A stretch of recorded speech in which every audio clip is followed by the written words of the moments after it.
Cela a été une année difficile. Les actions de HSBC ont chuté, comme les bénéfices de l'exercice ne répondent pas aux attentes et la controverse persiste. Bonjour et bienvenue dans la revue de presse de lundi. Suite à notre couverture sur la pression croissante à laquelle est confrontée HSBC, nous présentons une nouvelle que leurs bénéfices avant impôt pour 2014 ont chuté de 17%. Selon une déclaration de la banque basée à Londres, les bénéfices se sont établis au niveau de 18,7 milliards de dollars par rapport à 22,6 milliards enregistrés l'année précédente, ce qui ne correspond pas à l'estimation médiane de 21,5 milliards de dollars. Les résultats suivent les allégations qui ont apparu au début du mois que HSBC a aidé les gens à éviter de payer les impôts au Royaume-Uni en utilisant les comptes cachés de HSBC à Genève. En effet, les amendes, les règlements, la compensation aux clients et les dispositions associées ont coûté à la banque 3,7 milliards de dollars en 2014 selon la déclaration.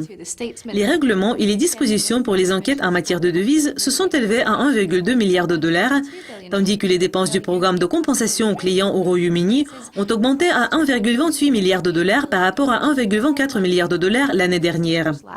En ce qui concerne les chiffres, le chef de la direction Stuart Gallagher a déclaré: 2014 a été une année difficile, lors de laquelle nous avons continué à travailler dur pour améliorer les résultats de l'entreprise, tout en gérant l'impact des coûts d'exploitation plus élevés.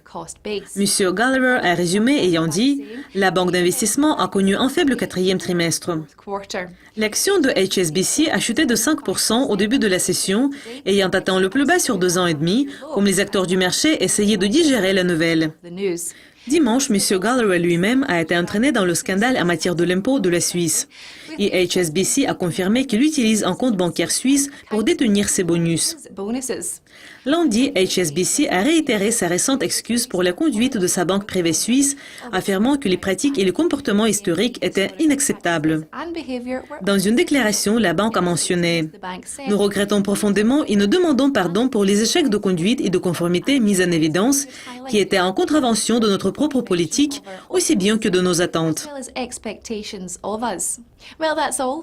Bon, c'est tout pour la revue de presse d'aujourd'hui, mais restez au courant des événements qui pourraient influencer les marchés en regardant les émissions de Dukascopy TV. Pour le moment, au revoir.